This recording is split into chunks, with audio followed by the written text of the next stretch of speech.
So section 3 traditionally is what the bleep have you done for the label? What the bleep have you done for the label this week? Not a damn thing. Yeah, great. See what I'm dealing with? If anybody wants to get involved, you can get in touch through the Facebook. I had finals this week. Yep. Screw you. So what I did for the label this week, it's been a pretty light week. I kind of needed a light week. It's been pretty busy. So you haven't done much either. Okay. Well, I set up the distribution network for Best of Freeform Fridays 2016. Okay. And how is that being distributed? So we'll have the download cards like we have here with the Jazz Destroyers, right? You can get one of these. If you see me in person, they're $5. Or if you see me in person. Yeah, the Jazz Destroyers Live though is available on iTunes and Amazon and Spotify. It's available everywhere, so you can go check out the Jazz Destroyers Live. And please buy a copy. That helps a lot more than the streaming. And so we set that up. We'll have download cards for Best of Freeform Fridays. Mm-hmm. I'm not ready to release it on Bandcamp yet. Okay. We still over in the corner over here. I've got the cover art, which will come out on Saturday. So 6 days from when the full episode runs. We'll release the unboxing of that. Christmas Eve, yeah. And then next week will be our Christmas episode. Yes. Which will be a lot of fun. Maybe I'll put a little hat on the guy, right? Santa hat. Yeah, a little Santa hat or something. Maybe I'll do that. I guess I did the psychedelic art last week. It's just been a weird long week. Yeah. I've been gigging for the Jazz Destroyers. Well, gigging. To raise money for the label, basically. Last night, or what day is it? Yeah, so 2 nights ago, I was playing at the Alamo, wearing this getup, so if anybody recognizes me, what's up? It's good to see you. Thanks for coming out. I was playing the ukulele. Yes. Not my favorite show, but everybody around me had a good time, and that's really all that matters. You were playing well. I didn't feel like it. I had a lot of technical difficulties. Yes.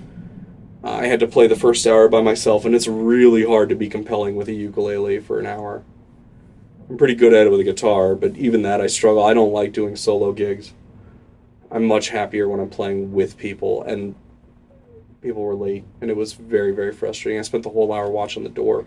You were competing with people taking their picture with stormtroopers in front of a beach backdrop. Yep. I don't think that... Yep. But it helped provide some of the capital for what we need to make CDs of these projects. Yes. We're getting ready to set up the manufacturing. We'll do manufacturing of CDs. But enough of that. Enough of what's going on with this, right? We're going to go to the Mixerman interview. Yes. And then afterwards, we'll come back to this, and we'll do our announcements, our goals, and our giveaway. We do a giveaway, so hang around for the Mixerman interview. Mm-hmm. This Mixerman is a guy who profoundly impacted the way I approach making music, just as Steve Albini did. So I was really, really thrilled that he was able to take the time and hang out with us. And if he's watching, thank you again. Just to let everybody know, he's got 5 books out on Amazon. I own 2 of them. This is the Daily Adventures of Mixerman. This came out right at the heyday. I read this in college when it was still a blog, it was really a forum posting. Yeah. And this really covers. It really goes into the details of like how music was made in the traditional way, all the way up until the end. All the way up until the crash. But now things are done very differently. So he wrote a different book called Mixerman and the Billionaire Apparent. This book is great. Quit rubbing on that. You're making noise. So make sure I'll leave a link to the Amazon stuff in the description. I do recommend both of these. He also does Zen and the Art of series. So he does Zen and the Art of mixing, Zen and the Art of producing, and Zen and the Art of recording. So for anybody who's interested in doing what I do, which is ultimately recording, um, those are really super helpful. Though I haven't read them. Uh, he wrote them kind of after I'd gotten established, right? Yeah. So I wasn't looking for. By that point, I had read so many books. You'll see them in other episodes where they're up in the closet, Hmm. just chill. I've read thousands upon thousands of pages about recording of music, and but I'm really looking forward to reading those. I will get around to those. Those are on my list. It'll probably be the next thing I read. Okay. Um, so yeah, let's have a look at the interview. And thanks for watching. And be sure to subscribe if you haven't. I'm going to try to have Bob Olson next, though probably after the first of the year. We do a lot of interviews, but Bob Olson was the staff engineer at Motown, Nice. and he's a mastering engineer now. So that'll be an interesting interview. Hmm. Get off my lawn! So welcome. We have Eric Seraphin. Am I pronouncing that correctly? Yep. Yep. Mixerman, the one and only, joining us today. You had a tremendous impact on me. Really? Because I read this one. I would have read this. You wrote this what 2002, right? Yep. The Daily Adventures. I would have read this about 2004. I had come across it online, probably through Gear Sluts, and I was at Berkeley, and I was making records in my dorm room for my friends because I was there to learn arranging and things. Yep. And yeah, it totally changed my whole outlook. Part of why I'm a curmudgeon about analog versus digital, because it's what did you call it? Alcihad was Al-Sahad, yeah. Alcihad. I thought that was too funny that you just wouldn't even call it by name. No, not at that time. You were a purist. I wasn't a purist. I at that time I could stay analog and it didn't affect anything. But Yeah. uh, it was more about just Digidesign and Pro Tools and what they were doing, and they had those horrible 888 converters, and everybody was convinced that they were great converters, and I'm online going, they're not great converters. I don't know what, by no measure are they great converters. And Yeah. they may have been great converters compared to ADATs. I don't know, but which Yeah. is what it came out of. But That's right. then the HDs came out, and you couldn't find anybody to put up an argument about the 888s at that point. Within 6 months of the HDs, silence on the 888s. Right. And it's like, yeah, okay, so now all you guys that were on there claiming that 888s were great converters now have a basis of comparison. But what was really pathetic about it was the HDs were only marginally better. They still weren't even close to the quality of converter you could get at that time for less money. So Right. it was all just, I just, It was a big marketing ploy back then. oh yeah, and it was, they had the whole planned obsolescence thing going on, which is what I was accusing them of. You guys could have put in way better converters than this, and you didn't. And you just have to think when that happens that the plan is in another few years we're going to upgrade you again to slightly better converters. So Right. Because now that I think about it, my Lucid converter here, that's probably about the same era. I'm running a 8824, and that's I've got my Motu stuff, but anything that's really super important to me, I run on the 88. I run through the 8824. But I don't know. You get to play with all the very nice toys. So just so everybody knows, you're Mixerman. You've worked on quite a few records. The one that I think my audience will know the most is that Hillary Duff thing you actually worked on. oh yeah. Not though. So why don't you give everybody the highlight? Like, what are the records that maybe would be the most in the, I don't know, in the lexicon, if you will. I mean, I've had a very diverse career. I started out with the Far Side, Tone Loc, AC Alone, Freedom, not Freedom, Freestyle Fellowship, Grey Boy All Stars, Right. Brand New Heavies, and then I started getting into rock when I did Ben Harper's Fight for Your Mind, That's the one. followed by Ben Harper's Will to Live and Burn to Shine, and then I started recording for a producer. After a lot of years of mixing, I realized I was really having troubles going from that position into producer's position. Yeah. The labels didn't take mixers making that jump seriously for whatever reason. Um, and I wasn't the only frustrated mixer by that. Uh, and Really, you think? I decided, maybe I should do some little recording. So I put myself up for hire for recording, and worked with a producer for a lot of years. We did Bare Naked Ladies. Which Bare Naked Ladies did you do? I must have missed that one on the. Was in 2003, 2004. I can't Okay. remember what the album was called. I could tell you if I see it. They've got a big flag. They're holding a flag. Gotcha. Um, and Lifehouse did the second Lifehouse's second recorded Lifehouse's second album, and what was we did? Recorded 9 Days sophomore effort, which was never released.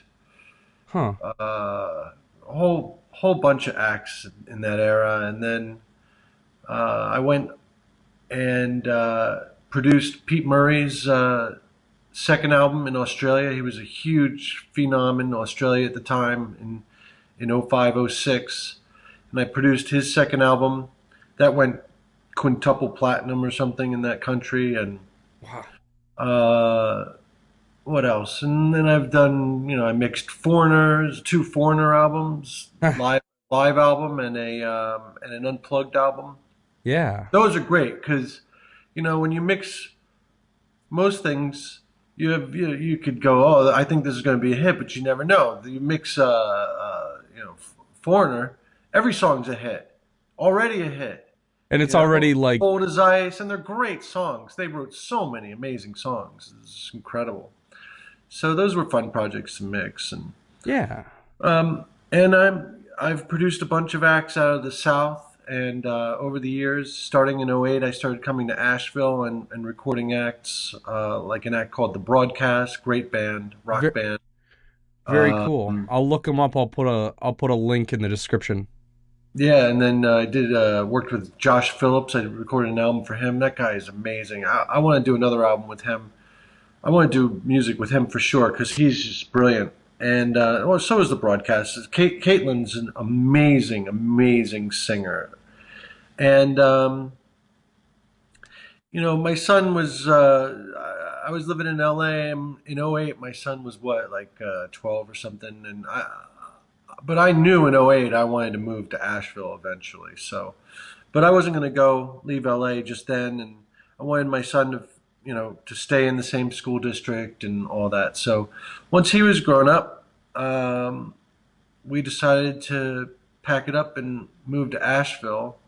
Because for me, I don't have to be in LA anymore. I can be anywhere. People find me, and for me, actually, Asheville's a better situation for a number of reasons. Well, you have But, Moog. what's that? You have Mogantown. Well, there's Moog in town, but that's useful when I need to borrow a Moog. That's for sure. But Big there's a system. lot of musicians here. There's an amazing studio here, Echo Mountain. There's more than one actually. There's Sound Temple. There's a studio down probably about 30 minutes from me called Sedgwick. They just put in an API in there, Wow. and uh, I'm starting to work with. I'm starting to put together things like right now we're me and who I would say is the best guitar player in Asheville, which is actually doing him a disservice because the guys would be the best guitar player in nearly everywhere. He's amazing. Marcel Anton. And so we're putting together a band, and I'm not going to be in the band. I'm the producer, but we're putting together a show that's going to go through the entire tourist season, a weekly show We're calling them the Asheville All Stars. All four of the players are amazing, amazing Oh, players. that's a good idea. Yeah, go for the tour because there is a tourist season in Asheville. Oh, huge tourist season, and the city wants to make something out of music, and I'm talking with the city, uh, and mostly it seems they spend money on advertising. So I'm trying to give them something that they can advertise, specific.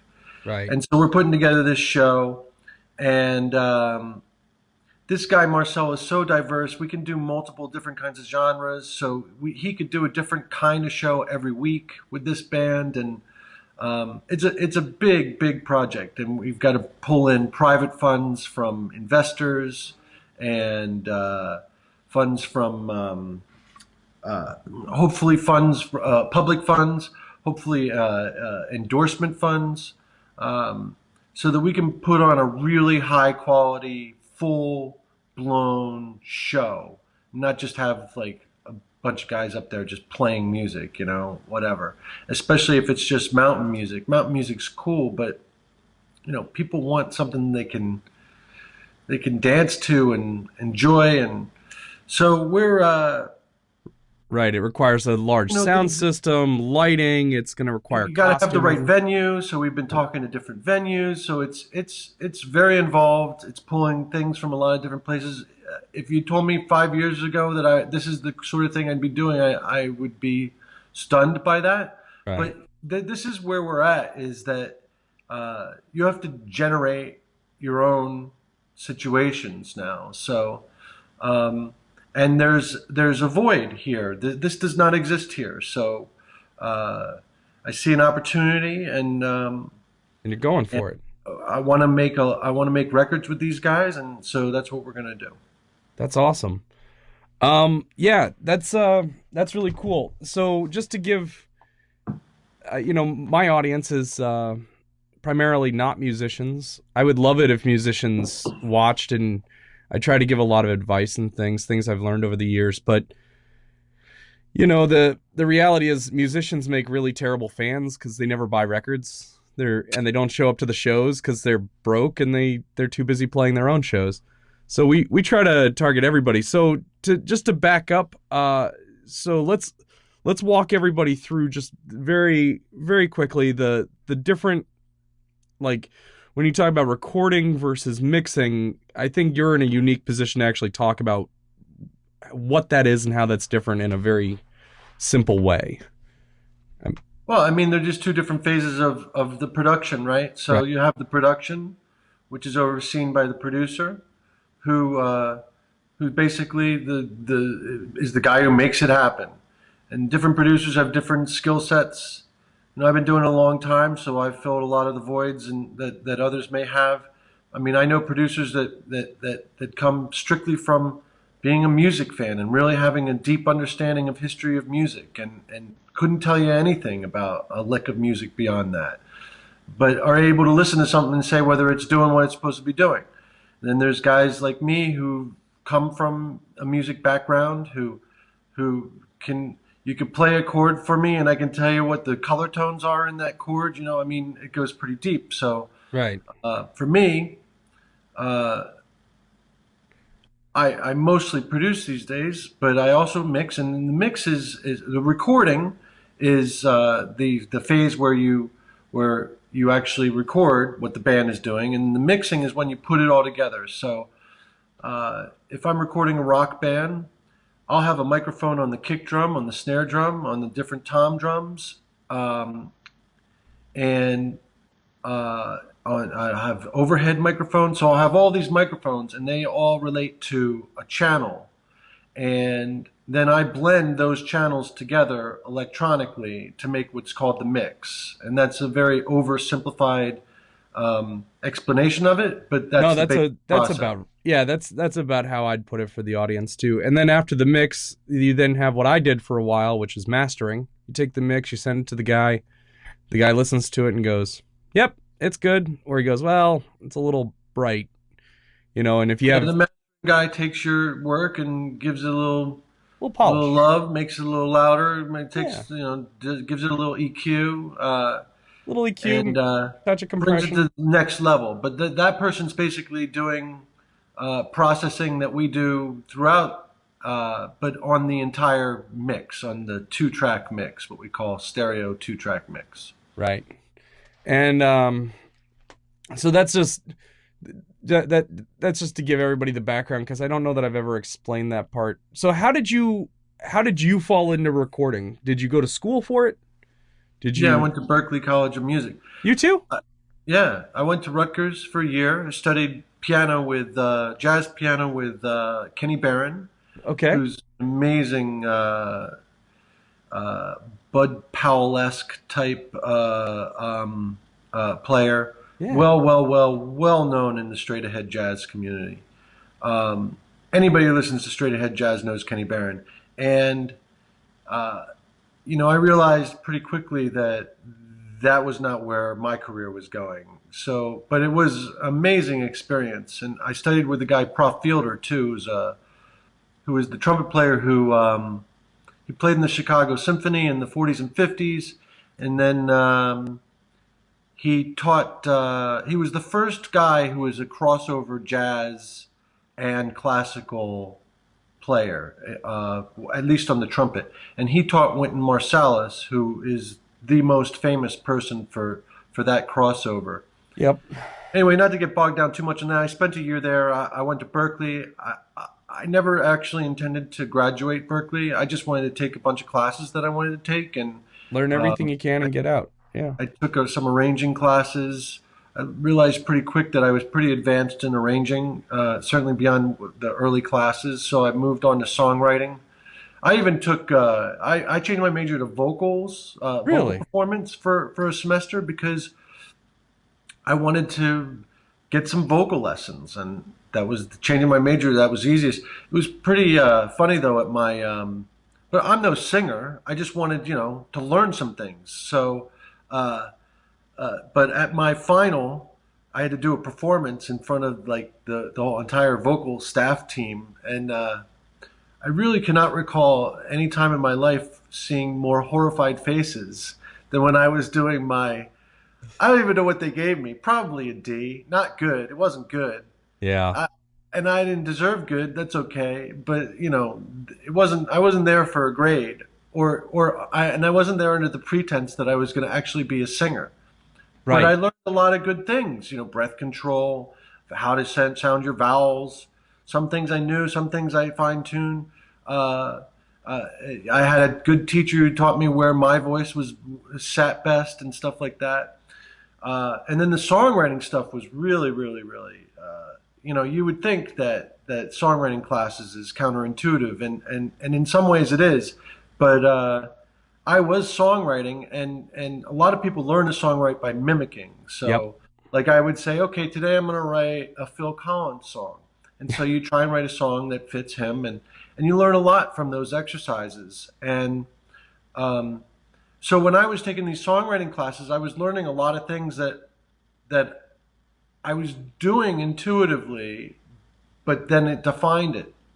And so, as a songwriter, you probably don't need those things defined, but as a producer, it helped me tremendously because now I have all these tools of being able to look at a song and say, okay, something's just not hitting somewhere. What this is not lifting the way it needs. What can we do to fix it? And I have these tools that I'm familiar with that are useful for making strong songs or great songs, Right. and I can work with an artist or a band and help them tuck a few things and improve their song, which is, you get a lot more bang out of your buck as a producer by making the song great than you do by making the recording great. The recording's irrelevant if the song's not great. If the listener isn't blown away by the song, no one gives a shit about anything else. Right. So, our goal is to get a reaction. We're not going to get 100% of the people to like any given song. We may not even get 10%, but if you get 10%, you're Yeah. doing pretty good. So you could still sell millions and millions and millions of copies, or you used to. Now you can get millions and millions of streams, right? Well, and the funny thing about that, like That's so you got out of Berkeley, right? And and did you go straight into an internship? No, when I was at Berkeley, I kind of, I was doing songwriting and MIDI recording and stuff, and I realized that if I wanted to do songwriting, I needed to be part of a studio. So I went and I talked to my buddy who worked at Daddy's Music, and Right he says, across the "Oh, I street. know, yeah, I know a guy who's at this studio, and one thing leads to another. Next thing I know, a few months later, I'm living above a 24-track studio called Dimension Sound Studios, where George Thorogood had done all of his major works, They're Bad still to up the there. Bone, Yeah. and it was so I was living above it, so I had full access to it. It was a 70s style room in an 80s era.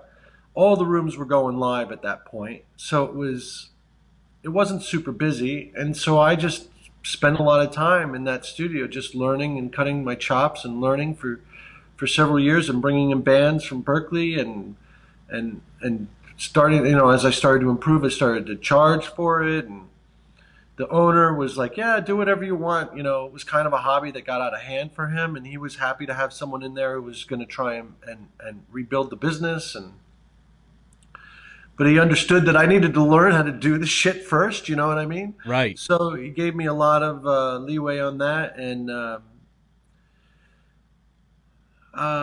in 1990, I started to realize that what I was doing was starting to sound as good as the commercial CDs that I was listening to. And that was not the case, not even close to the case for, the 2 or 3 years that I was practicing this stuff. And once I started to realize, wait, okay, maybe I got something here, I decided I was going to move to Los Angeles. Okay. And I packed it up and came out to LA. And Peter Dell, who also had worked, cut his chops at Dimension Sound, met with me, and he helped me get my first gig at Capitol Studios. You actually worked at Capitol.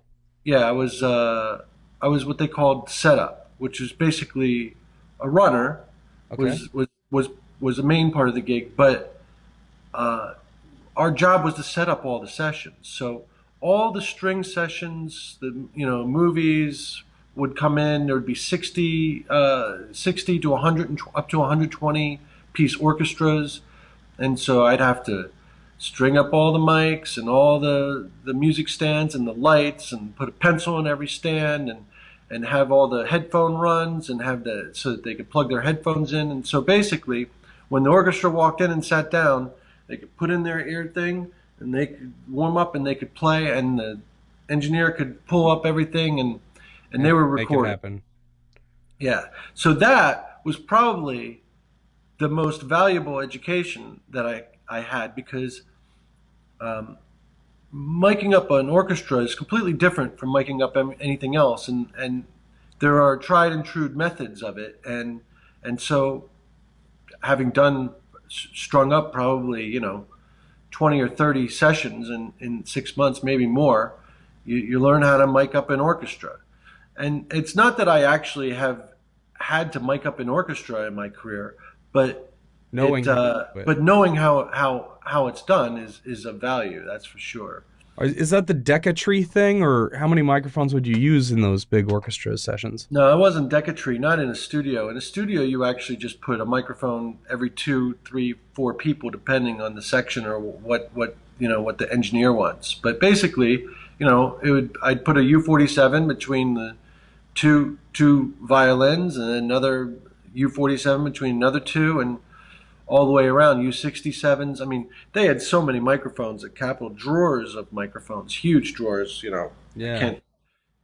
I think they had something like 50 Sony 44s there or something like that. Oh, I my mean, God. it was insane. They had probably 20 47s. I can't even remember at this point, but it was. And all of these microphones, just so because as we, you and I were both gear guys, but the audience certainly has no idea. Each one of these microphones today would cost you at least $2,000. Well, And the the Sonys 47 are cost way more than that. The Sony 44s, I don't even know what they sell for now, but those they're are, up over 10, aren't they? I have no idea, but those are ribbon microphones, Yeah. and they're very big, and you see them in pictures of all the time. If you see someone like Nat King Cole singing in front of one or whatever, and then but those are definitely pricey microphones now, and the U47s has got to be $5,000 or more at least. Yeah. They It's might be 10 grand at this point. It's crazy how much those vintage microphones. Those all come from the 50s, you know, was it all the 50s that came out of? I guess that when makes they were sense. really, really going crazy at Capitol. Yeah, that era. That was the era. In fact, the funny thing is, when I was at Capitol, they had the library, which was full of these crates that were sized specifically to hold 2-inch tapes and reels and 12-inch discs. And uh, they decided they were going to redo the whole thing because those cabinets were from the 50s. And this Right. was 1990, so they were 40 years old. The shelving system in there was 40 years old, but the crates were awesome. So I took everybody took a bunch of crates. I have had at one point I had probably 15 of those crates. I'm down to 4 or 5 at this point, but I Huh. have I definitely have crates that held tapes, some amazing tapes that Yeah. I can assure you. Please let me know if you ever decide to pare it down anymore. Yeah, right. One of those can come live at my house. So you were doing setup for Capital. Did you ever move up the chain, or did you move out of Capital No, somewhere? I got fired in 6 months, rightly so. Awesome. Rondelli fired me. Um, but and it was the best favor he did me. It was horrible. I mean, The I world needed came to an a end job, that but day. it also got me in a. I'm not the personality that can stay at one place and go up the ladder like that. I don't have that kind of patience. So, Right. um, I got my next gig was at Hollywood Sound. Oh yeah. Basically, I was a setup. No, I wasn't setup. I was an assistant there, but I was also. They knew I had chops, and so they would put me on as an engineer on sessions and stuff. And that's where I met Mike Ross, who was working with the Far Side, and he was complaining about the studio that he was recording their EP at all the time. And so when he said he was going to do the album, I said, why don't you do the album here? And I brought him upstairs to this room that Jesse Hodges had put in. It was basically just a production room. But Right. that's all those guys needed. They didn't need a full-fledged studio. They were doing vocals.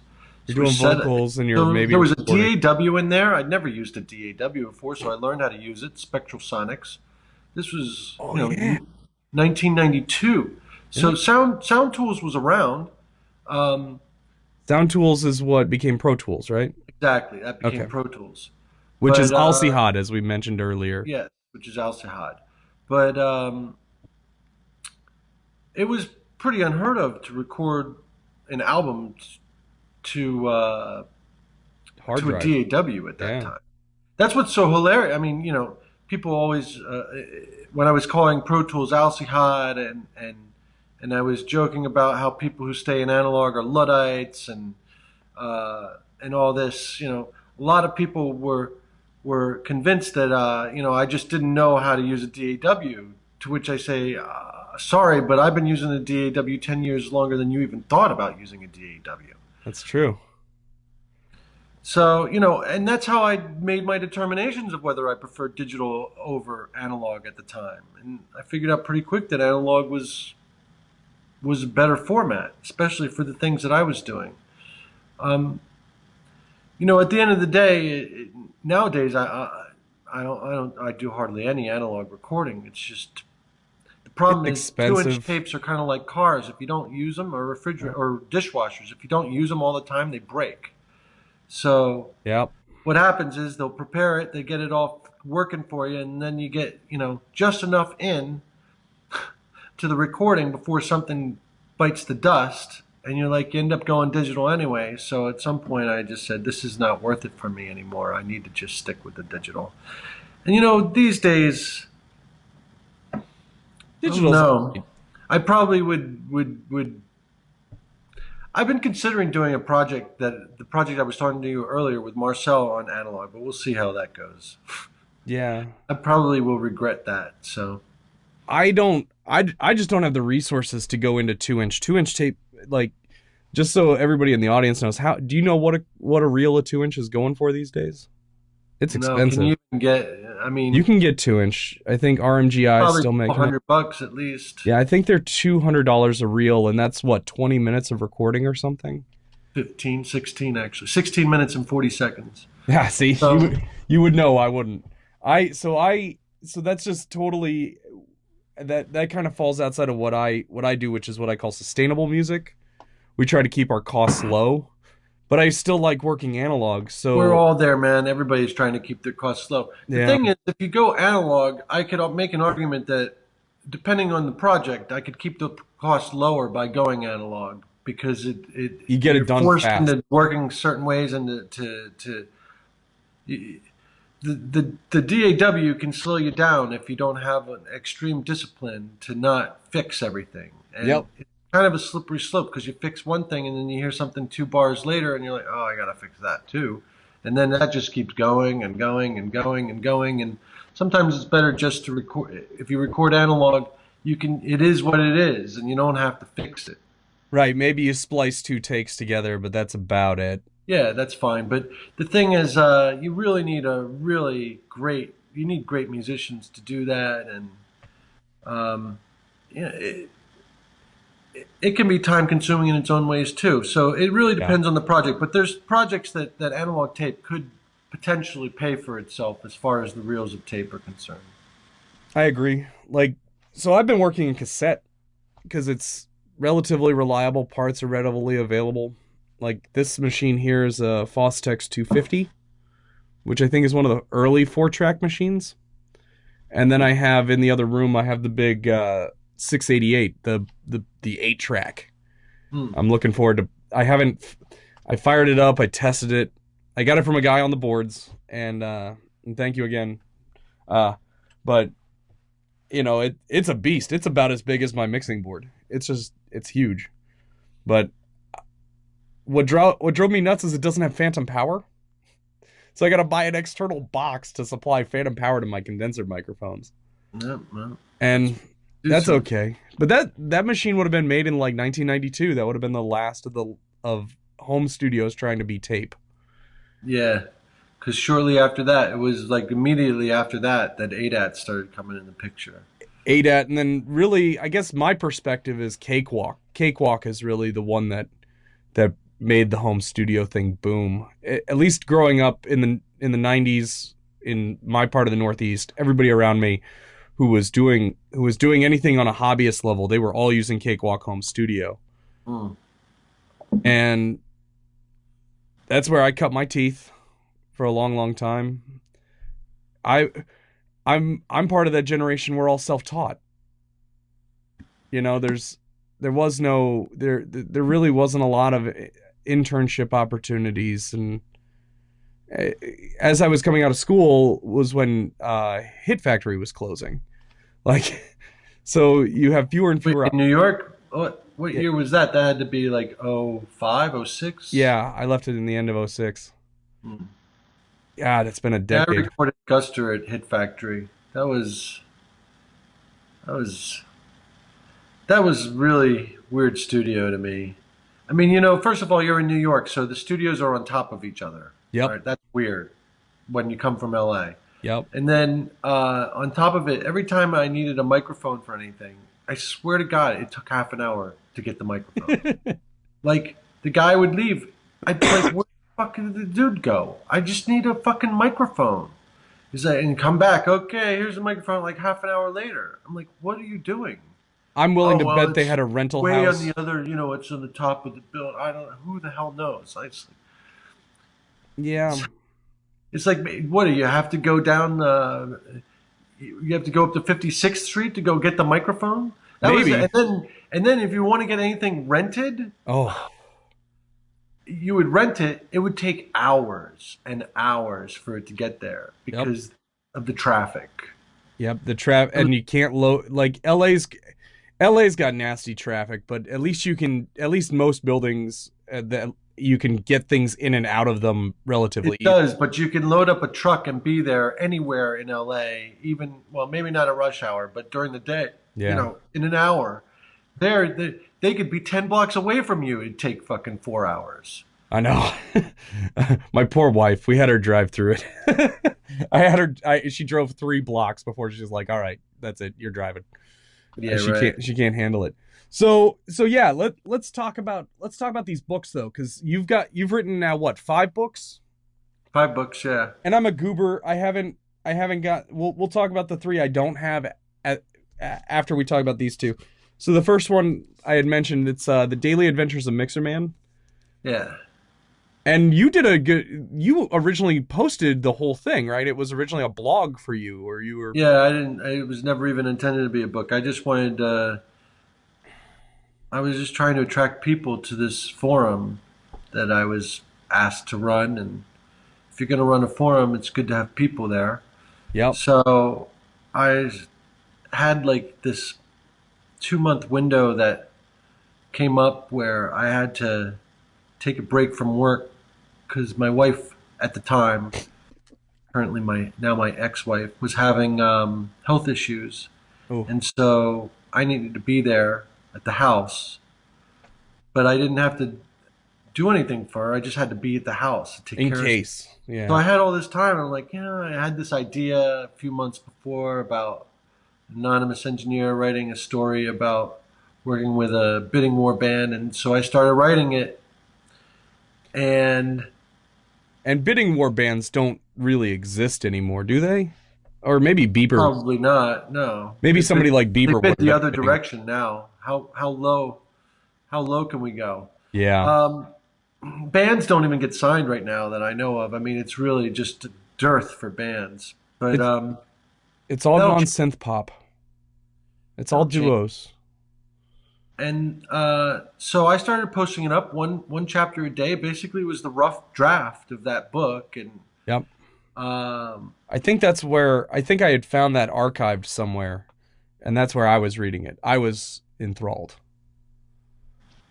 I don't think you could have read the whole thing in No, I 2000. didn't. I got no. Yeah, you at that point you at that point I had only read up until I don't even think I had met the Penny Pincher character. No, she's not on the. I have had 60% of that book online, maybe 55%. Yeah, that Month. the portion that's still up is the portion that I would have read in college, and it really changed my whole thing. And then when I was able to actually get it in book form, I read the rest of it very quickly, and I read it had been like a year since I had read it, so I reread the whole thing, and it's really good. I recommend it. This is the one where even if you don't have a background in music, the stories are so good, and the way you explain things and the way you describe things, I don't think you need to know. I don't think you need to be an aspiring engineer or producer to get something out of this book. Probably And not. and that's part of what I love about that. And then the one I finished recently is this new one, the Mixerman and the Billionaire Apparent. This is Hashtag Mixerman and the Billionaire. hashtag Mixerman and the Billionaire Apparent. The Billionaire Heirs. This is Right, Billionaire's heirs. the Billionaire's Heirs. It's easier to read than say. Um, so give the this one. I want everybody to read this one. This one, it requires a little bit of background understanding of like how recordings get made, but if you watch this podcast, you probably at least are just listening to me talk about the stuff a little bit. You're probably at least familiar with it. This would be a good read. This is really about the state of affairs today. It is, and it's not so much. I don't really touch on any of the much about recording in it because. Well, I just mean like when you talk about your Slate Raven, which I'm thoroughly jealous of. Yeah, well, I made the Slate Raven a character in the book because it's Yeah. such it's when you, I mean, it's so different now. You walk in the room and that's it. That's the main big piece of gear that's Just in a the big room. screen. So that's just totally different from even 10 years ago. Yeah. But yeah, we're not. I I hit the recording subject pretty hard in the Daily Adventures of Mixerman. Like, if you want to get a flyover as someone who likes to listen to music over, the process and how tedious it can be, the Daily Adventures of Mixerman goes into that. This one, I talk a lot more about the business, and it's much more of a social commentary on just, and a political commentary on where we're at. Because Yeah. if you take a look at the music business, it's really just a microcosm of what All business of the whole thing. And I explain to people sometimes that if recording engineers and studios get the same amount of money today as they did in 1986, Yeah. and there's certain aspects to recording that have gone down in price, Like the tape to the hard drive. tape to the hard drive, digital audio workstations. A full-blown audio workstation you can get for under $3,000-$4,000 even. Yep. But there's other things. I mean, the gear is kind of useless if you can't really hear what's going on, and so build-outs are still an important part of this business if you want to actually be able to mix something and have it sound like that outside of your room. And that's a whole other thing. But that's a whole. But that's all very expensive to do that kind of build out. Microphones are still expensive. There's certain analog gear that you absolutely have to have. There's no way around it. You need microphones. You need mic pre's. Yep. So. And they need to be of sufficiently good quality. It's not really realistic that recording engineers and studios should be getting paid the same amount of money as they did in 1986. It doesn't really make any sense. It doesn't make sense that musicians get paid the same as they did in the 70s. Well, listen, the musicians, it all comes down. So, Yeah. If you're going to be recording, unless you're recording corporate stuff, you're dealing with whatever money the musicians and the acts have, and these independent acts have a very difficult time making enough money to fund the recordings. And while the whole world is listening to streaming, there's this other world of musicians that have to sell CDs, and they sell them at their shows, because if they don't sell a physical product, they have no way of making the money to make another physical product. So It's kind of like these two tracks that are going on at the same time. I just produced an artist, BJ Liederman, who's probably going to sell a lot of CDs, and he's not even going to put it on streaming, and he shouldn't, because he's known for writing all the theme songs for the NPR. Oh, okay. For NPR, that's been on there for 30 years. His name's been mentioned. So all the millions of people that listen to NPR are very familiar with BJ Liederman. Well, that's, going to translate into CD sales. So for him, it doesn't make a whole lot of sense to try and put it on streaming and give it free, because the people that already know him are going to be willing to pay for it. So you should sell it. So anyway, I talk all about, what's happened in the industry, and then I'm equating that to what's happening in the world, as particularly in our political system.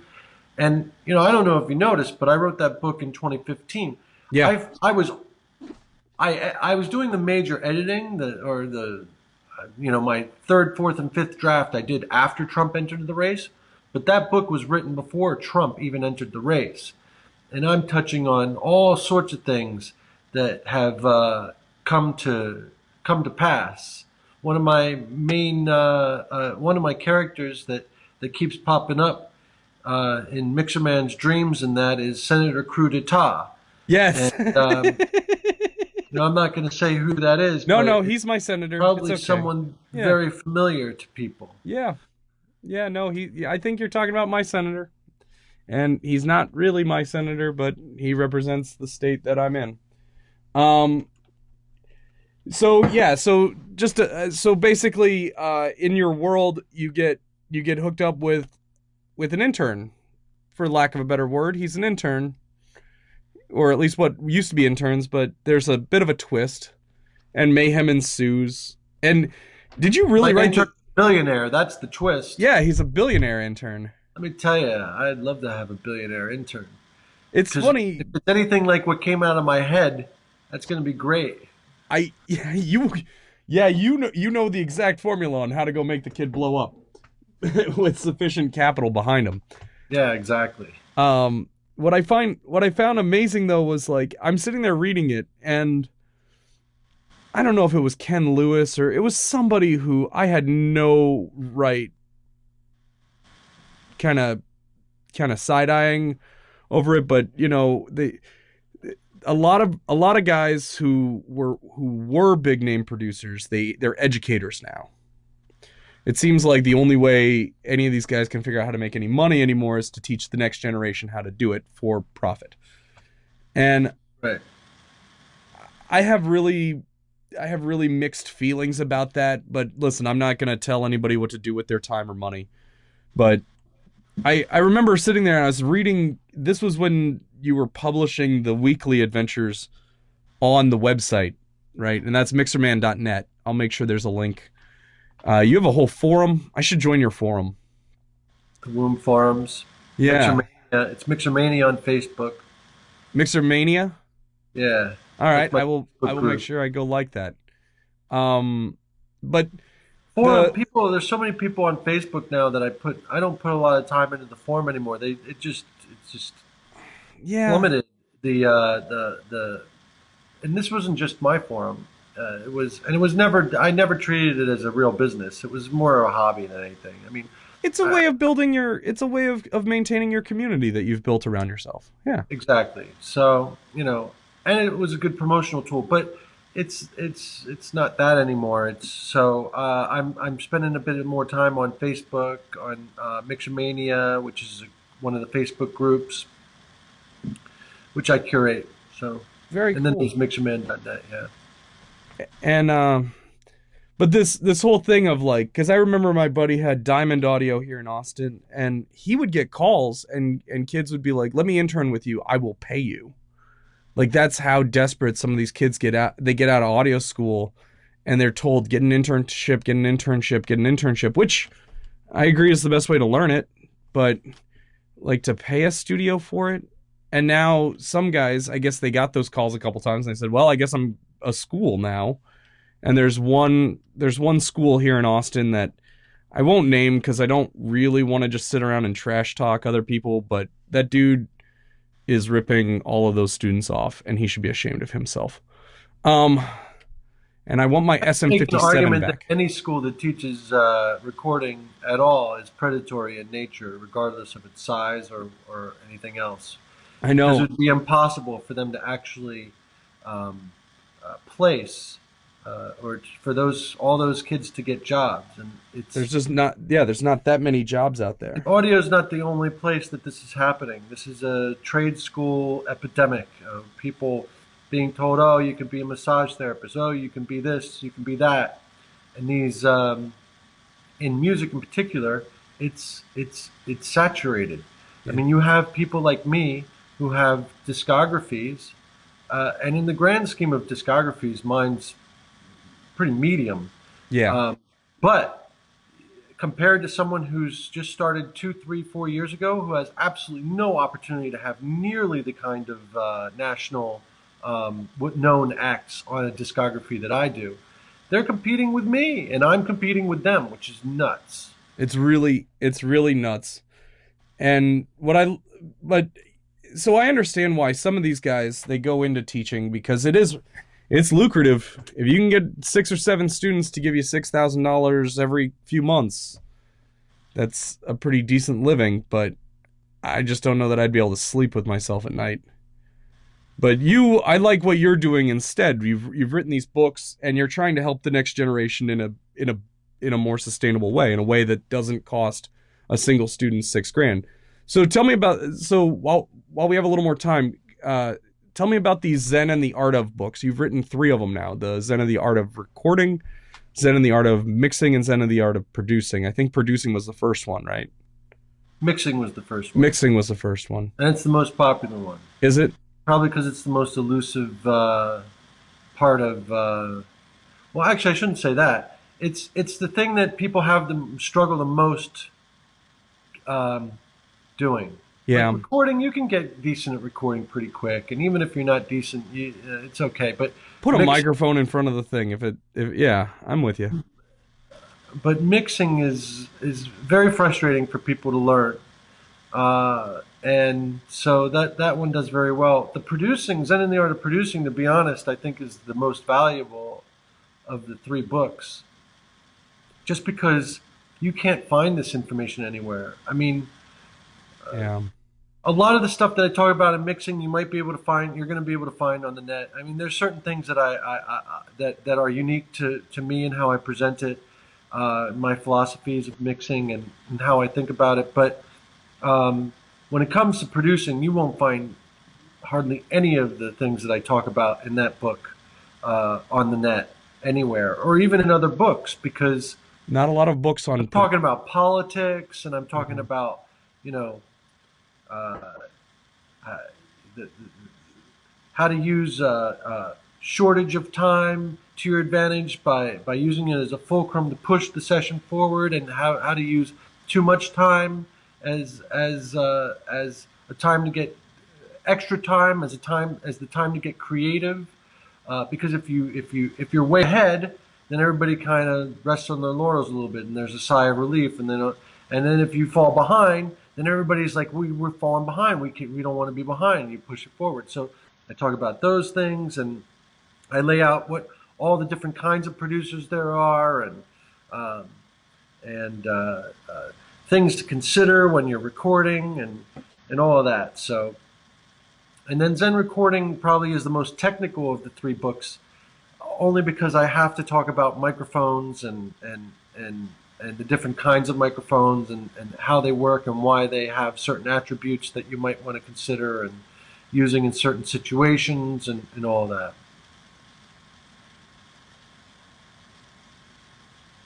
I don't hear your audio. Yeah. I was enjoying that view. That Oh, that is gorgeous out there. it's fucking unbelievable here. I don't blame you for going.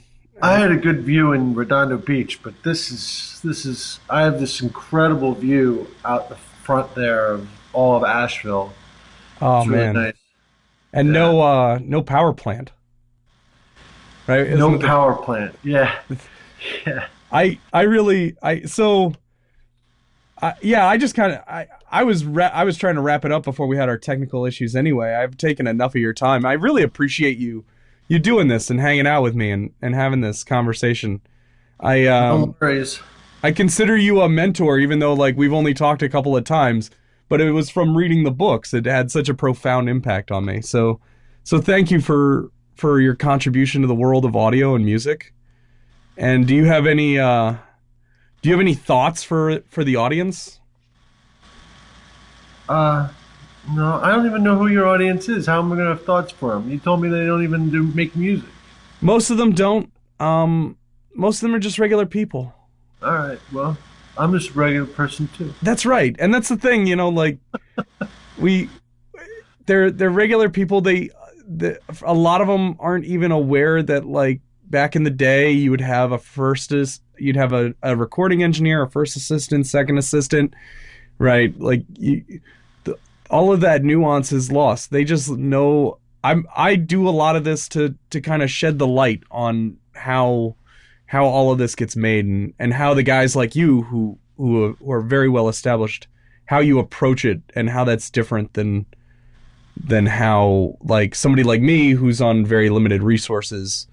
You know, when you get to roll into Capitol Records, it's a very different kind of session, you know? It is a very different kind of session, but you know what? I do this kind of sessions where there's limited resources too. I mean, Right. listen, EDM's so hot right now. You think I'm not down there programming, doing remixes and shit? Of course I am, and I love it. It's fucking blast. Did you figure out how to do the wob bass? The wob wobs? What's that? I call them the wob wobs. The wob wobs? When you get the bass going wob wob wob wob wob. Oh yeah, I love the whoop whoops. It's Definitely. I've never been able to figure out how to get my DX7 to do it. Like I can kind of do it, but you gotta keep re-triggering the note. The thing is, when you make music all the time for many years, what starts to amount to decades, and well, more than starts to, it's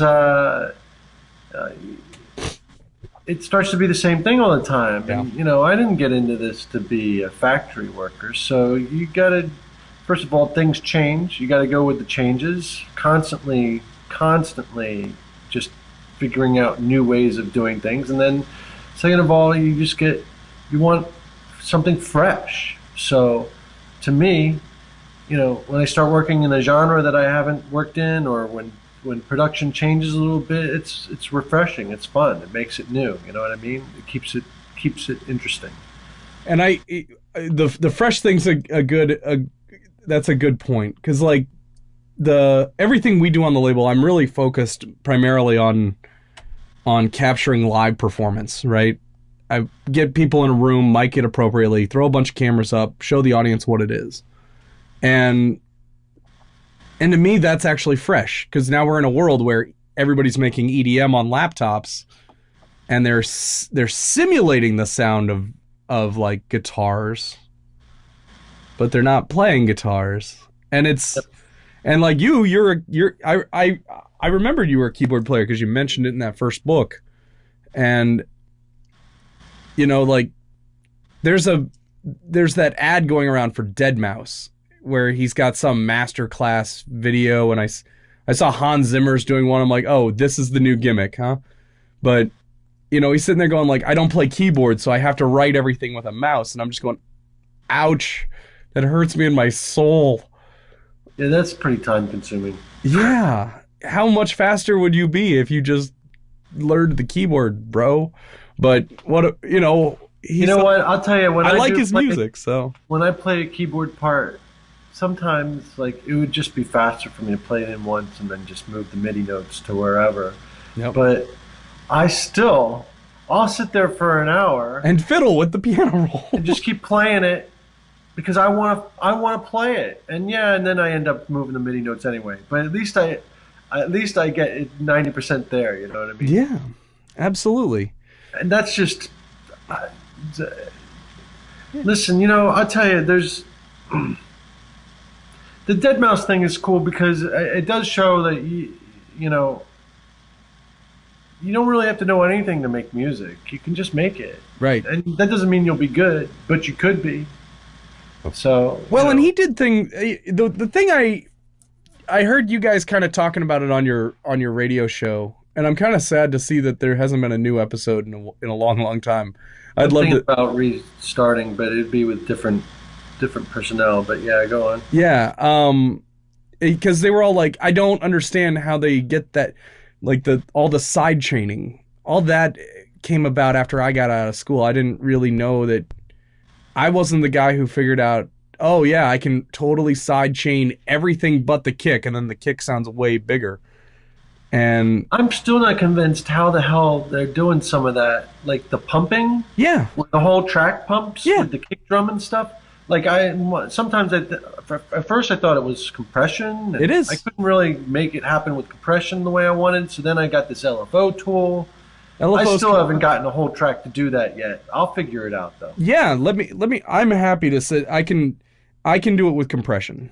You can? Yeah, you gotta. What you do is you create a ghost bass track, create a ghost kick track. So you do a kick track that you don't actually hear. You're just using it for side chain. Side chain, yeah. And then you put that on. You set and it's got to be super clean. So it's got to be like digital because it needs to go all the way back down to 0. Yeah. And you set your threshold pretty low, and then the pump, the contour of it's all the attack and the release. Yeah, it's the release. The release has to be fast enough. It's tempo based. It's tempo based, and they're just dialing it in with the attack release. The hard part with me is I have one of those FMR RNC or RNLAs, which not the spiffiest piece of gear, but I love it. But it has like a low pass. It has like a high pass filter on its side chain input. So I've been trying to do it live with my Korg Volcas, but I just can't get that thing to react to it. So I'm going to try. So compressors aren't as good for that. I don't think they would be because there's no look ahead. I think I tried to do it with my SSLG 384, which is probably too good for it. So I should probably try a plug-in. Yeah. Try a plugin Yeah. and do a side chain and give that a try and let me know. You know, if you're still getting stuck and you're not there, I'll take a look at it for you. Okay. But you're chuckling at me because you're like, I can figure out my own stuff. Thank you. I know the. No, man. I'll take input from anyone, anywhere. If it's gonna, it's Listen, if I really had a track that I wanted to do that, I would figure out how to do it. Yeah. I've messed around with it here and there and decided, I don't want to do it on this track anyway. But Yeah. I am intrigued by it just on a technical, and at the very least on a technical side. And I know that it can be done multiple ways, but I thought it'd be easier to do than it actually is. Right. And So- that's the thing when you, like you said, when you start editing, you can go overboard with the editing in a DAW. But these guys, these EDM guys, they don't, because everything's MIDI, they don't really go overboard on editing. They go overboard on routing and all this stuff, because once you start playing with it, you're like, oh, and then if I pile this on and this, and you like me remember a time when a computer couldn't run that many plugins. Yeah, right. You get one reverb maybe. So Yeah. so thank you for taking the time, and thank you for writing these really good books. I'm gonna have to go through the Zen and the Art of series. That'll probably be what I do the next time I have a lull. I gotta find them on hardbound though. They're not. I never did them in hardbound. You never did a hardbound of them. Yeah. And the digital versions have videos to them. So like if you want to see all the videos, those are on the Kindle versions. I mean, I understand some people have complained and said, well, why didn't you put them on, why should I buy the book and the digital? I don't know. I can't put videos in a book, and I'm not going to do CDs at this point or DVDs or any of that. So Right. Though I put them in the digital versions. This one's got an audio book, The Billionaire Parent. Both of them do. Do they both? Daily Adventures has one too. It's on my website. I'm You gonna can have actually to. buy the audiobook. Those are really good audiobooks because they're fully produced. Yeah, They've you're not got gonna go. music, You're not gonna leitmotif, screw around with the audiobooks. sound effects, Foley. I've got Yeah. full ensemble casts. I mean, on the Daily Adventures of Mixerman, I have Ken Scott, who recorded the Beatles, Ron St. Germain, who recorded U2 and 9/11, and or I'm sorry, not 9/11, 411, and 311. I've got Ed Cherney on there. Just these guys all have like tons and tons of gold and platinum albums, and so it's like listening to a movie, really, in a weird way. And so I did it kind of a la Firesign Theater, which most of your audience probably won't know. They're actually even before my time to some degree. They were like a '60s comedy troupe that did 1940s style radio programs. Oh, very cool. And they were plays. Okay. And so anyway, so they're fun listens, and you can hear the first 20 chapters of the Daily Adventures of Mixerman are actually up on YouTube For free. If you just type Mixerman in YouTube, you'll find them, no problems. I have a channel. So I'll And make they're sure. actually probably on put my a card. website too. Yeah, I'll put a card on this video so that people can click All right. right over. Awesome. That's really cool. So thank you for taking the time, and keep in touch, and again, just keep doing what you're doing. Get off my lawn! All right, so welcome back, and thank you again to Mixerman. We had a little technical issue there. I tried to edit around it, but those happen when we're dealing with the internet and things. The call disconnected at one point. So